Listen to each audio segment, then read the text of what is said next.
揽投资，国内专业的互联网理财平台，收益超银行活期数倍，已为众多用户带来丰厚收益。揽投资理财新选择，源于民族之心，兴于品质之巅，成于健康之路，有爱有缘有三元。谈到雾霾，中国并非是唯一的受害者。美国在20世纪后期也曾经饱受雾霾之苦，洛杉矶就是典型案例。1943年7月26日，洛杉矶有史以来第一次遭受雾霾侵袭。洛杉矶居民面对周围弥漫的浓雾以及刺鼻的气体，措手不及。1955年9月，洛杉矶又发生了严重的光化学烟雾污染事件，而罪魁祸首是过量排放的汽车尾气。在此之后，洛杉矶政府和市民下定决心，采取措施根治雾霾，包括放缓重污染行业的增长，建立高效公交系统，逐步淘汰使用柴油车等。经过长达10余年的努力，洛杉矶的空气开始慢慢好转。根据环保部门的统计，洛杉矶1级污染警报的天数从1977年的121天下降至1989年的54天，而到了1999年，这个数字已经降为了0。作家奇普·雅各布斯作为土生土长的洛杉矶人，见证了这座城市的人们在雾霾中挣扎、抗争到最终胜利的全过程。2008年，通过数年的资料搜集和采访，他出版了《雾霾之城：洛杉矶雾霾启示录》一书，详述了洛杉矶雾霾治理的历史，希望可以通过此书为全世界治理空气污染提供借鉴。My general impression about this situation is don't laugh, but it's actually optimistic. I think the government understands the gravity and dimension of the problem, which may be one of the biggest the world's ever known. And at least in Beijing, they are making the right steps. They're limiting car usage per day with the license plate system. They're shutting down coal plants. They're moving industry. I think they've replaced a lot of smaller coal-fired boilers in older homes with natural gas. I can make the case that within a few years, the government that's been so criticized maybe did more than Los Angeles did, when we were first scrambling.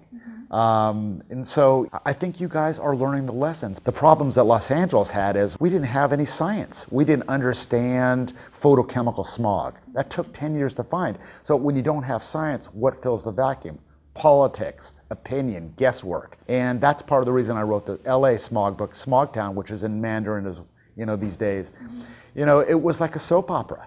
What's your suggestion for Chinese government, maybe the organizations, companies, or ordinary people? Sure. If there are any actions we can take next month or next year? Because of the Los Angeles situation, we learned in terms of producing cleaner running cars and less polluting fuels, the catalytic converter, cars that run with zero emission, sulfur scrubbers, wastewater treatment software.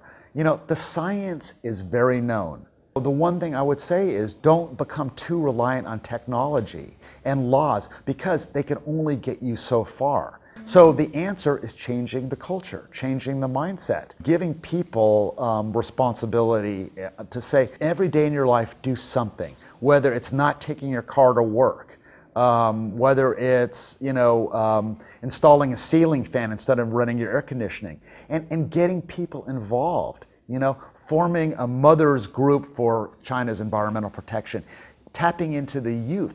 China's ancient great civilization, you're strong enough to take it, but you got to get people involved, make them feel like they're part of a solution. In Los Angeles we did that. We asked them at one point when we couldn't get the car companies to change fast enough, we asked anybody in the world to send in their ideas to fix the air, and some crazy ideas came out, like drilling holes in the mountains, as vents, sending up helicopters to chop away the smog. Those were infeasible, but it inspired companies and creative imagination, and so before long, people were coming up with ideas to, outside the car companies, to have cleaner cars, or to develop fuel that didn't always just lead to chemicals and photochemical smog, and a million other things. You know, you were just kind of getting people, you were motivating them with there's a problem, and then tempting them with economic gain as well as pride. And so people power is not to be underestimated. People power is as strong as a catalytic converter.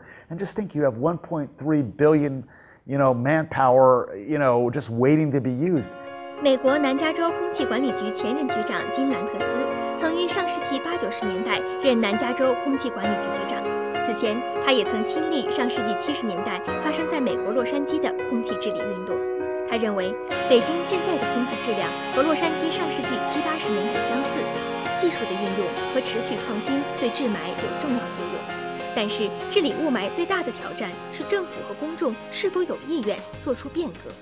There's a lot of similarity between Beijing and Los Angeles, dominated by transportation, cars and trucks, with some factories, and that's the way we were, and some power plants. And we had to convert the power plants to natural gas. We had to put controls on the natural gas power plants. We had to address almost every source in Los Angeles, even down to people's barbecuing. Yes, I mean, it was that complicated. The paint you used to paint your house, we wrote regulations for, it had to be water-based, very detailed. It wasn't just, we're going to control this big source over here. It was, we've got to look at every small source. We even have consumer regulations on deodorant or hairspray, things like this, to make sure there's not extra VOCs going into the air. Wow, I cannot imagine. Yeah, a small repair shop. Sometimes they like to use gasoline to clean them up at a car. No, we don't let them. We make either a water-based material to clean them up or something that doesn't evaporate and form smog. So you can't just think about the most noticeable sources. You've got to think about the whole problem. Speaking of Los Angeles, people always think Los Angeles is a successful example in dealing with the smog and air pollution, and people believe we can learn some experience from Los Angeles. But how do you feel about that, different time and different city, different countries? Well, people are the same almost everywhere. And you can learn good and bad things from Los Angeles.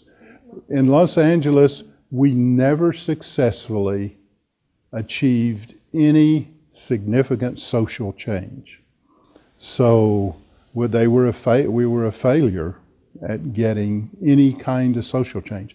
Almost all of the solutions, the clean air you have in Los Angeles today, is because technology on cars and technology on factories. No social change. And we're paying the price. There's so many cars on the road, it takes hours to go anywhere, just like Beijing. We have cars that will burn gasoline and produce almost no emissions. But they still create congestion, and you still can't go anywhere. So it's not necessarily the best decision to go to these ultra-clean cars. I mean, it's a good thing, but you've also got to think about congestion. And so if you get the cars off the road, you get the pollution off the road, and you get easier movement. The thing that I've been emphasizing is that there's three things that allows you to have an effective air pollution program. One is adequate staffing and resources for your air quality agencies.